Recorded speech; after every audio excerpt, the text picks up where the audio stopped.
മാസത്തെ വരാവുള്ളത്. അതുകൊണ്ട് ഒരു രക്ഷയില്ല. ഈ ഡോക്ടറോട് 2 പേരെ വെക്കാൻ പറഞ്ഞാൽ ഡോക്ടർ അത് കേൾക്കത്തില്ല.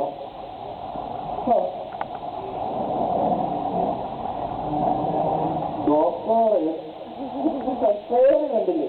കുപ്പിത്താണ്ട വീട്ടുപോയ ഒരു കുപ്പിത്താണ്ട്. അപ്പൊ തന്നെ അറിയുമല്ലോ ആൾക്കാരെ കുപ്പി ചേർക്കുന്നത്. വെള്ളത്താനെ ഡോക്ടറെ ഞാൻ എപ്പോഴും പറയാറുള്ളൂ, എന്നെ വെള്ളത്താനെ ഞാൻ പണ്ടേ ഉപയോഗിച്ചത്, വെള്ളമടിയൊക്കെ പണ്ടേ ഉപയോഗിക്കുക. ഈ ഞാനില്ലാത്തപ്പോ എന്നെ കുറിച്ച് ഓരോ പേരുകളൊക്കെ കുപ്പിത്താനോ എന്റെ വീട്ടുപേരൊക്കെ വിളിച്ച് പറയാറുണ്ടല്ലോ. ഡോക്ടർ അങ്ങനെ അറിഞ്ഞു ഡോക്ടറെ? നിനക്ക് ബൈബിൾ അറിയത്തില്ലേ? നീ എന്ത് പറഞ്ഞാലും ഞാൻ ആത്മീയമായിട്ട് പ്രാർത്ഥിച്ചുകൊണ്ടിരിക്കുമ്പോൾ അതെനിക്ക് വെളിപ്പെട്ട് വരും. എബ്രായർ 4:13 എഴുതിയിട്ടുണ്ട്, അവനെ മറഞ്ഞിരിക്കുന്ന ഒരു സൃഷ്ടിയുമില്ല, സകലവും അവന്റെ കണ്ണിനെ നഗ്നവും അലർന്നവുമായി കിടക്കുന്നു, അവനുമായിട്ടാവുന്നു നമുക്ക് കാര്യമുള്ളത്. എന്റെ ഡോക്ടറെ എനിക്കറിയില്ല ഡോക്ടറെ. ഞാൻ അതാ പറയുന്നത്, ദൈവഭയത്തോടെ ഈ ഹോസ്പിറ്റലിൽ അടങ്ങി ഒതുങ്ങി നിന്നാൽ നിനക്ക് ജീവിച്ചു പോകാനായിട്ട് പറ്റും. ഇന്ന് രോഗികളാരും വന്നിട്ടില്ലേ? രോഗികൾ വന്നിട്ടുണ്ടോ ഡോക്ടറെ? ഞാൻ ഒരു മിനിറ്റ്. Token number 101.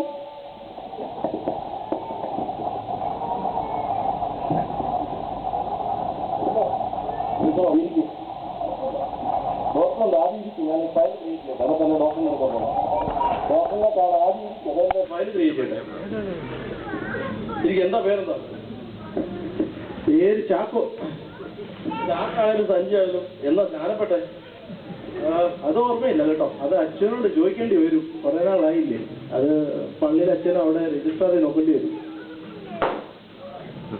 ഇതൊക്കെ എല്ലാവരും ചെയ്യുന്നത് ബൈബിളിനകത്ത് എഴുതി വെച്ചാൽ പോലെ.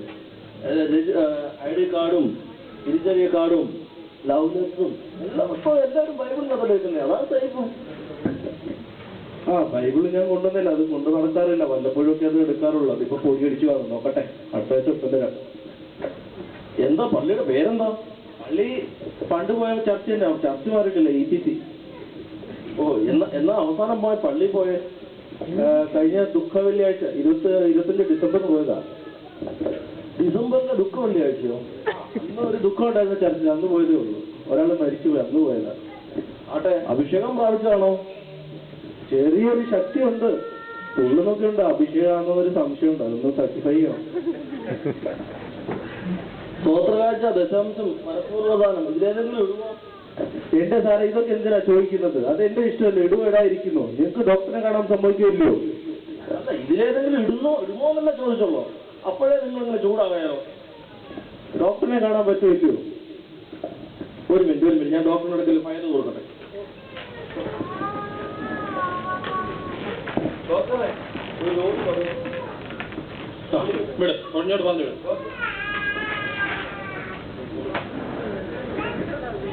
സ്തോത്രം. ഇരിക്കിച്ചാട്ടോ. ഇതാണ് ചാക്കോ. എന്താണ് ചാക്കോ? അടുത്തിരുന്നട്ടെ. ഡോക്ടർ, ഈയിടെയായിട്ട് ഒരു സുഖമില്ല ഡോക്ടറെ. പ്രാർത്ഥിക്കുമ്പോഴൊക്കെ ഉറക്കം വരിക, പിന്നെ പാടാനിരിക്കുമ്പോഴൊക്കെ വായിക്കൊണ്ടാ വരിക, ബൈബിൾ വായിക്കുമ്പോൾ മറ്റേ ചിന്തകൾ, ഒരു പ്രകാരത്തിലോട്ട് ഉറക്കം വരുന്നത്. എന്ത് ചെയ്യണമെന്ന് അറിയില്ല. ഇത് തന്നെ രോഗമാണ് ഡോക്ടറെ. ഇത് രോഗത്തിന്റെ ഒരു ലക്ഷണമാണ്. ഇതിന് വല്ല പ്രതിവിധി വല്ലതും ഉണ്ടോ? പ്രാർത്ഥിക്കുമ്പോഴേ ഉള്ളൂ പ്രശ്നം, അല്ലാത്തപ്പോൾ ഒരു കുഴപ്പമില്ല. പ്രാർത്ഥിക്കുമ്പോഴേ ഉള്ളൂ കുഴപ്പം, വേറെ പ്രശ്നമൊന്നും ഇല്ലല്ലോ. ഓക്കെ, ഞാനൊന്ന് നോക്കട്ടെ എന്താ പ്രശ്നം. ഒന്ന് വലിച്ചു വിട്ടെ, ശ്വാസം വലിച്ചുവിടാ.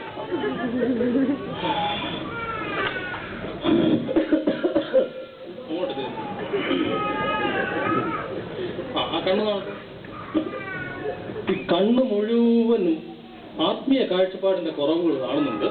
എന്താ പറയുന്നത് ഡോക്ടർ? വല്ലതും ഉണ്ടോ? മരുന്ന് വല്ലതും ഉണ്ടോ? ഇത് ചത്തുപോവോ? വായം തുറന്ന് ശ്വാസം എടുത്ത വാ തുറന്നാ മതി. ഇത് മൊത്തം മറ്റുള്ളവരെ നിരുത്സാഹപ്പെടുത്തുന്ന സംസാരങ്ങളാണ് വാ നിറച്ചിരിക്കുന്നത്. എന്റെ ഡോക്ടറെ, ഒത്തിരി പ്രാവശ്യം ശ്രമിച്ചു. ഇതൊന്ന് വിട്ടുമാറാൻ ഒരു ലക്ഷ്യം കാണുന്നില്ല. വല്ല മരുന്നോ വല്ല കഷായോ വല്ല എന്തെങ്കിലും കാണുന്നു. അവിടെ തന്നെ പ്രശ്നമാണ്. തലയ്ക്കകത്ത് മൊത്തം നിരുത്സാഹപ്പെടുത്തുന്ന ചിന്തകളാണല്ലോ ആണ് ഡോക്ടർ. എന്തേലും ഡോക്ടർ ഒന്ന് മനസ്സിലായി ഡോക്ടറെ. ഞങ്ങളുടെ ആത്മീയ കോളത്തിൽ പറയും ഇതിന് ഹോപ്പ്ലെസ്സോ മാനിയ എന്ന് പറയും. അയ്യോ, ഇത് എന്തോ മാനിയ ഡോക്ടറെ? ഈ മാനിയക്ക് ഒരു മരുന്നുണ്ട്. ഇത് നിങ്ങൾ എന്താ ചെയ്യേണ്ടതെന്ന് പറഞ്ഞാൽ ഇതിനുള്ള മരുന്ന് ഞാൻ പുറത്തോട്ട് എഴുതി തരാം. എഴുതി ഡോക്ടറെ. പുറത്ത് എഴുതാനല്ല, ഞാൻ പുറത്തോട്ട് മരുന്ന് പ്രിസ്ക്രിപ്ഷൻ എഴുതി തരാമെന്നാ പറഞ്ഞത്. ഓക്കെ, പുറത്തുനിന്ന് മേടിക്കാനുള്ള മരുന്നാ? അങ്ങനെ പറയാ ഡോക്ടറെ. നിങ്ങൾ ഏത് കോളേജിൽ പഠിച്ചതാ ഡോക്ടർ ഇതൊക്കെ? മരുന്നിന്റെ പേര് പറഞ്ഞു പോയത്. ഏത് ചർച്ചിലാ പോകുന്നത്? ചർച്ച് EPC എന്ന് പറഞ്ഞൊരു പള്ളിയാണ് ഫസ്റ്റ്, ഇലക്ട്രോണിക് ബെന്തിക്കോസ് ചർച്ച്. അവിടെ മൊത്തം ഇലക്ട്രോണിക് സാധനങ്ങളാണ്. ഞാൻ കഴിഞ്ഞ കൊല്ലം തൊട്ട് അവിടെ, ഈ വർഷം മാറിയില്ല, പള്ളി മാറിയില്ല. ഞാൻ ഇതിനകത്ത് എഴുതിയിട്ടുണ്ട്, ഒരു നേരം ആഹാരം കഴിച്ചുകൊണ്ട് കഠിനമായ ഉപവാസം എടുക്കണം. കർത്തൃദാസനോട് ചേർന്ന് അല്ലെങ്കിൽ മൂപ്പന്മാരോട് ചേർന്ന് ഉപവാസം എടുക്കണം. 7 ദിവസത്തേക്കുള്ളത് ഉപവാസം എടുക്കണം. ഡോക്ടർ ജ്യൂസ് വല്ല ആപ്പിൾ ജ്യൂസോ അല്ല ലൈറ്റ് ആയിട്ടോ അല്ല കഞ്ഞിവെള്ളോ കുടിയൊന്നും വയറൊന്ന് കാണിച്ചു. ഉപവാസം എടുക്കാറുണ്ടല്ലോ ഇങ്ങനെ ജ്യൂസ് കഴിച്ചോണ്ട്. 3 നേരം കഴിച്ചിട്ട് ഉപവാസം എടുക്കും. പലരും ഇങ്ങനെയാണ്, ജ്യൂസ് കഴിച്ചോണ്ടും കഞ്ഞവെള്ളം കുടിച്ചോണ്ടും ഒക്കെ ഉപവാസം എടുക്കുന്നത്. കഠിന ഉപവാസം എടുക്കുന്നത്. പക്ഷെ ഇങ്ങനെയുള്ള ഉപവാസം എടുത്താൽ അത് ശരീരത്തിന് നല്ലതല്ല. അതുപോലെ ആ 91 സങ്കീർത്തനം രാവിലെയും വൈകിട്ടും ഓരോ പ്രാവശ്യം വെച്ച് സേവിക്കണം. ഡോക്ടറെ, ഫുഡിന് മുമ്പേ അത് കഴിഞ്ഞിട്ട് മതിയോ? ആഹാരത്തിന് മുമ്പാണെങ്കിൽ തൂങ്ങിത്തട്ടത്തില്ല, ആഹാരം കഴിഞ്ഞാണെങ്കിൽ ചിലപ്പോൾ തൂക്കിത്തട്ടിന്നിരിക്കും. അതുകൊണ്ട് ആഹാരത്തിന് മുമ്പായിരിക്കും നല്ലത്. ആഹാരത്തിന് മുമ്പേ ഒരു കുങ്കുമപ്പൂ വരും, അത് കണ്ടിട്ട് മതിയോ എന്നാ ചോദിച്ചത്. അതാണ് നിന്റെ പ്രശ്നം. രോഗത്തിന്റെ ഒരു ലക്ഷണമാണത്. ആ രോഗം വരാനുള്ള ഒരു കാരണമാണ്. അതുപോലെ തന്നെ എല്ലാ ആരാധനയ്ക്കും മുടങ്ങാതെ പോവുക. ഞാൻ ശ്രമിക്കാം ഡോക്ടറെ. പാസ്റ്റർ വിളിക്കുന്നുണ്ട്, പക്ഷെ ഉഴപ്പി പോവുക. എന്തോ ചെയ്യണം? ഇങ്ങനെ ഉഴപ്പി നടന്നാല് ദൈവം സ്വർഗത്തിൽ നിന്ന് ഇറങ്ങി വന്നവർക്ക് ഓപ്പൺ ഹാർട്ട് സർജറി എല്ലാം ചെയ്യേണ്ടി വരുമായിരിക്കും. എന്നാൽ ഈ പറഞ്ഞ പ്രിസ്ക്രിപ്ഷൻസ് അവിടെ പോയിട്ട് എടുത്തുകൊണ്ട് ഈ ഒരാഴ്ച ഇത് സേവിച്ചതിന് ശേഷം എൻ്റെ അടുത്ത് മടങ്ങി വരുവാ. Okay doctor.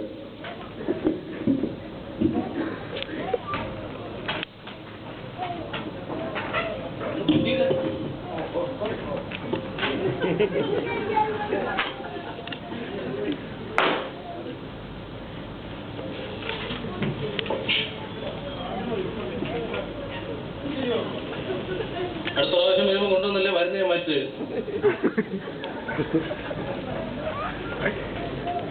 ഓരോ വിശ്വാസികളൊന്നും ശരിയല്ല. ഇവിടെ കുപ്പിത്താനെ അല്ലത്താനെ ഇവിടെ എല്ലാം പൊടിയാണല്ലോ. രാവിലെ ഞാൻ തുടക്കമാണല്ലോ. നീ നല്ലോണം തുടയ്ക്കുന്നില്ല. അടുത്ത കാര്യം രോഗിയോടിരിക്കുന്നത്.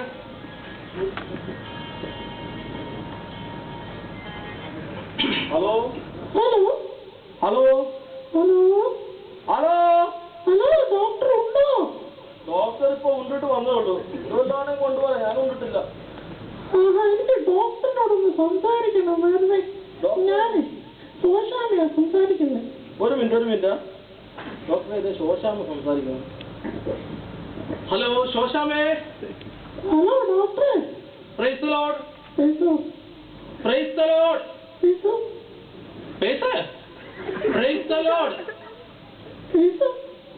സിസ്റ്ററെ, പ്രൈസ് ദി ലോർഡ് എന്ന് പറ. എന്താണ് പ്രശ്നം?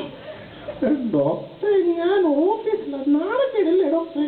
ഇവിടെ പ്രൈസ് ഓഫീസിൽ ഇരുന്ന് പ്രൈസ് ദി ലോർഡ് പറയാൻ നിനക്ക് നാണക്കേടോ? അത് മറ്റുള്ളവർ കേട്ടാ എന്ത് തോന്നിക്കും ഡോക്ടറെ? ഇതാണ് പ്രശ്നം. നിന്റെ ദൈവത്തിന് ഫസ്റ്റ് പ്രയോറിറ്റി കൊടുക്കണം. നീ ഓഫീസിലായാലും എവിടെ ആയാലും സാക്ഷ്യമുള്ളവളായിരിക്കണം മകളെ. അതുകൊണ്ട് നിനക്ക് ഓഫീസിലിരുന്ന് സ്തോത്രം പറയാൻ കഴിവില്ലെന്നുണ്ടെങ്കിൽ അതിന്റെ അർത്ഥം നിനക്ക് മറ്റുള്ളവരുടെ മധ്യത്തിൽ സാക്ഷ്യമില്ലെന്നുള്ളതാണ്. ഞാൻ ശ്രമിക്കാം ഡോക്ടറെ, പക്ഷെ ബുദ്ധിമുട്ടാണ് കേട്ടോ. പിന്നെ വേറെ എന്തുണ്ടെങ്കിൽ വിശേഷം? സുഖമായിരിക്കും ഡോക്ടർ. നിനക്ക് മത്തായി 6:33 അറിയാമോ? മുമ്പേ അവന്റെ രാജ്യവും നീതിയും അന്വേഷിപ്പിൻ, അതോടുകൂടെ ഇതൊക്കെയും നിങ്ങൾക്ക് കിട്ടും.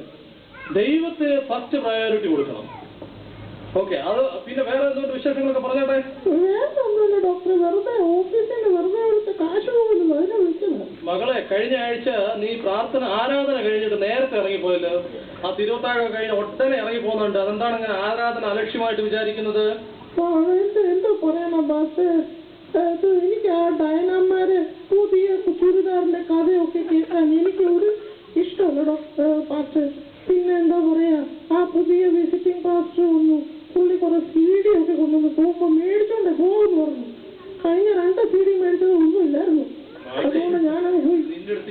3 പ്രാവശ്യം പറഞ്ഞു, ഒന്നീ നീ സഭായോഗത്തിന് വരത്തില്ല, അല്ലെങ്കിൽ ഷോപ്പിംഗ് മാളിൽ ഇറങ്ങാൻ പോ, വന്നാൽ ഒട്ട് പകുതിയാകുമ്പോൾ ഇറങ്ങിപ്പോ, മറ്റുള്ളവരുടെ കാര്യം പറഞ്ഞിട്ട് ഇങ്ങനെ ആയിരുന്നാൽ എങ്ങനെയാണ്? നീ സ്വർഗത്തിൽ പോകുന്ന കാര്യം വളരെ കഷ്ടമാണ്. നിനക്കറിയാമോ, സഭായോഗം ഉപേക്ഷയായി വിചാരിക്കരുത്. എബ്രായർ 10:24 പറയുന്നുണ്ട്. ചിലർ ചെയ്യുന്നത് പോലെ നമ്മുടെ സഭായോഗങ്ങളെ ഉപേക്ഷയായി നമ്മൾ പ്രബോധിച്ചുകൊണ്ട് സ്നേഹം